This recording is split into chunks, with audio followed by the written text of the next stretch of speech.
Hey y'all, what's good? It's your girl Tay. I'm here yet again with another video. So definitely make sure you guys smash that like button, comment down below, subscribe if you haven't already, plus push your post notification bell button so that way anytime I upload a video you will be notified. So we got quite a few updates that I wanted to go over with you guys. I've been getting an overwhelming amount of questions regarding certain things that's happening as it pertains to the latest legislation that was just recently signed. So first of all, let me go over pandemic EBT. As far as pandemic EBT is concerned, although pretty much all of the states have been approved, it was included in that 13, I think, billion or trillion dollar money that was allotted for pandemic EBT, food programs, regular SNAP benefits, all of the above, WIC, anything that has to do with food assistance programs. They have received some funding for it. Every state pretty much has been approved. Now, the only thing that's going on right now for everybody is that they're just waiting for every state to try to work out the details and how to implement these new changes and hurry up and disperse the money, which I know is very frustrating because we need it now, but it's, you know, it's just something that we're going to have to wait for, just like everything else. So with pandemic EBT, so far we already know that Massachusetts should have already received their PEBT benefits, and they will receive it monthly continuing, but now we have Indiana that's also on the list, and Rhode Island. Minnesota was recently approved, and you will also get retroactive benefits depending on when they decide to pay you guys. As I stated in the beginning, they are waiting right now. They are still trying to figure out the kinks. They are figuring out the documentation and how to implement the program, so that's what they're waiting for in Minnesota. Kentucky also recently posted that they made a mistake and paid out the wrong amount of benefits in November. So Kentuckians should check your PEBT cards because you may find more benefits available. So they posted that they gave you guys the wrong amount. I'm not exactly sure how they came up with the amount. I don't know if it was an error due to whatever the schools were reporting to the particular government body that was supposed to disperse these benefits, but there was an error for some households in the amount of money or benefits that they received. So check your cards because you may find that you have a little bit of extra on your PEBT cards, okay? Now, in terms of January emergency SNAP allotments, we've got quite a few months that are showing that they are approved, and it seems that most of them are going to be paying out around January 5th. There's a couple of them that are going to be paying out either before or after that date, so I will give you the information that I have available. But so far what I've been able to find is Washington, Mississippi, Kentucky, Guam, Texas, Georgia, Missouri, Wisconsin, Rhode Island, California, Illinois, New Jersey, Louisiana, Minnesota, and Kentucky. So these are all of the months that I have been able to find that has been approved for emergency SNAP allotments for the month of January, okay?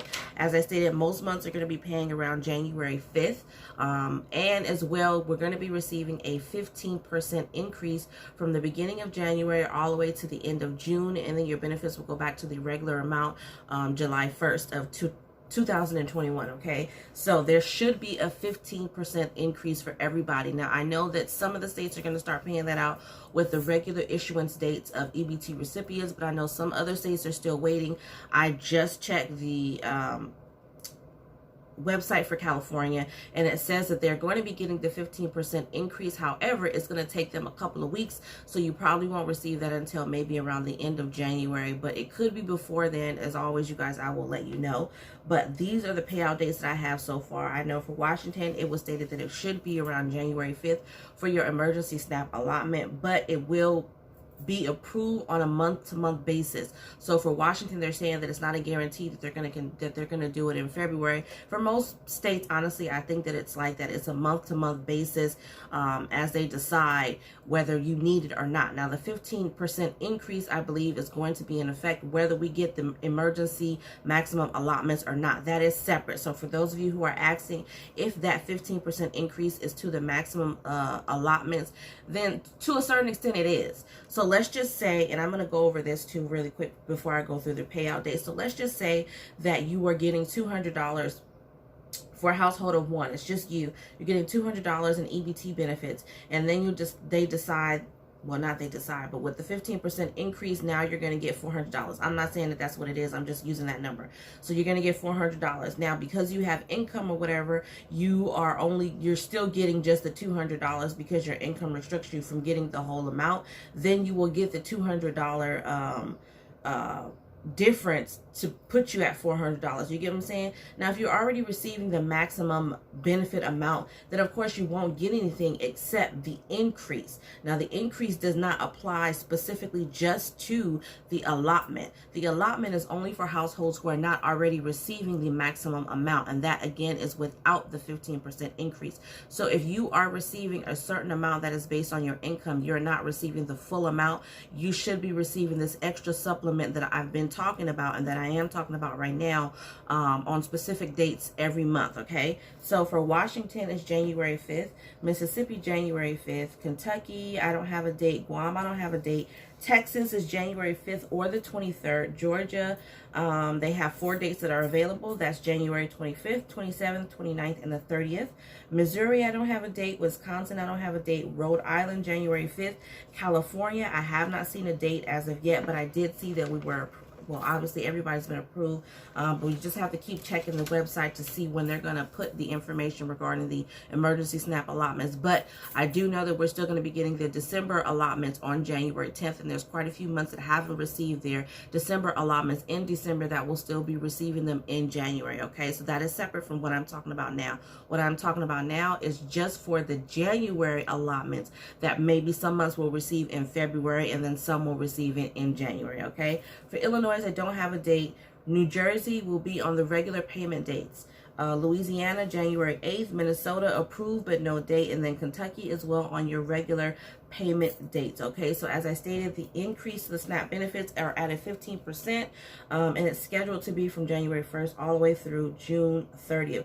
Now, in terms of how much the increase is going to be, I have found so many different articles, so many different bits of information on the internet that has given me so many different numbers. I did do a video just recently where I went, kind of showed you guys the information that I was able to find. I know that it's significantly higher in states like Hawaii. For a family of 4, I believe you guys would receive $1,400 and something versus over here for California or most other states is $1,153. So these are the numbers that I was able to find from this one particular source, but then I'm going to go over some other information that I also found. So for household sizes of 1, $345, for 2, $634, for 3, $908, for 4, $1,153, for 5, $1,369, for 6, $1,643, for 7, $1,816, for 8, $2,075, and then for each additional person it should be $259 extra. Now, on another site, I saw that the 15% increase was only going to amount to about $25 per person. So again, using the example of if you have, if you're getting $200 already for emergencies, no, regular SNAP benefits, and let's just say you have, I don't know, that's actually not a good example. I just lost my train of thought. But let's just say that you guys are a household. Let's do 3. A household of 3, and let's say for a household of 3, you're receiving $300. Then you'll receive an additional $75 on top of that $300, which gives you $375 for a household of 3. I'm not saying that that's the amount. I'm just using that as an example so that you guys can understand how it's going to work. As I stated, there are so many different bits of information out there from different sources that are giving different information. So a lot of this stuff you guys have to kind of do a little bit of research. I'm trying to provide as much information as I can, but there are so many conflicting articles and so many conflicting sources that are giving different amounts. Like I said, this was one article, but then there was another one that's saying that the 15% increase is only going to amount to $25 extra per person on your benefits. So I guess we're just going to have to wait and see when those benefits do actually drop and you guys do actually start to see those 15% increases. Definitely leave that information in the comment section below so that people in the same state and in other states can get an idea of what they can expect to receive in terms of benefits. And then when I find some information that seems a little bit more concrete, then I will also provide that to you guys as well. In terms of unemployment, Unemployment sites in various states are still undergoing updates. For California, changes should start to appear as of today, the 3rd. So check your online UI account. Look for updates by mail or text if you opted to receive texts about your certification. You should continue to certify for each available week if they are available. I know that specifically in California, I don't know if they're doing it in other states, but because there's been so much fraud going on in California, that they are redoing their system to where you have to basically identify yourself. They want you to upload certain documentation to prove that you are who you are. Okay, so I know that those benefits that they're not benefits, that those documentations that they're asking for could be like your California driver's license or your ID, something that has a photo with your birthday and other information, your address. And then the second document can be like a utility bill, a rent lease, or there's a couple of other things. I know the one thing that you cannot use is your social security card to identify yourself. But I believe that as of right now, it's going to be between today and the 6th where you should see some updates. So just definitely go online and check your account to see if they have updated anything for you specifically. I don't know if they're going to give specific dates as to when they're going to finally release, but I know that there are a lot of accounts right now that are frozen because they're going through these updates. And I don't think that it necessarily has to do with them suspecting that you are committing any type of fraud, but just them implementing the new program so that they can cut down on the fraud that's been happening. Okay, EDD benefits will not count against your SNAP benefits, which I think is excellent. So because of the latest legislation that was just signed, your EDD cannot count against your SNAP. So you can get your EDD if you're getting your unemployment, and you can get your SNAP benefits at the same time, and they cannot count your EDD towards your SNAP benefits. They cannot count that as your income. Okay, however, if you receive more income than what they feel is necessary in terms of SNAP, then that will still make you ineligible to receive SNAP benefits. Okay, so if they're saying that for a household of one that you can't receive more than $2,000 a month and you receive $3,000 a month from EDD benefits, then that will still make you ineligible to receive SNAP benefits. Okay, so that's pretty much all I have for you guys. I'm sorry it's been a couple of days, but I had to take some time to relax, renew, and refresh. But yeah, I will definitely see you guys in the next video. Remember to live, love, and elevate, and peace.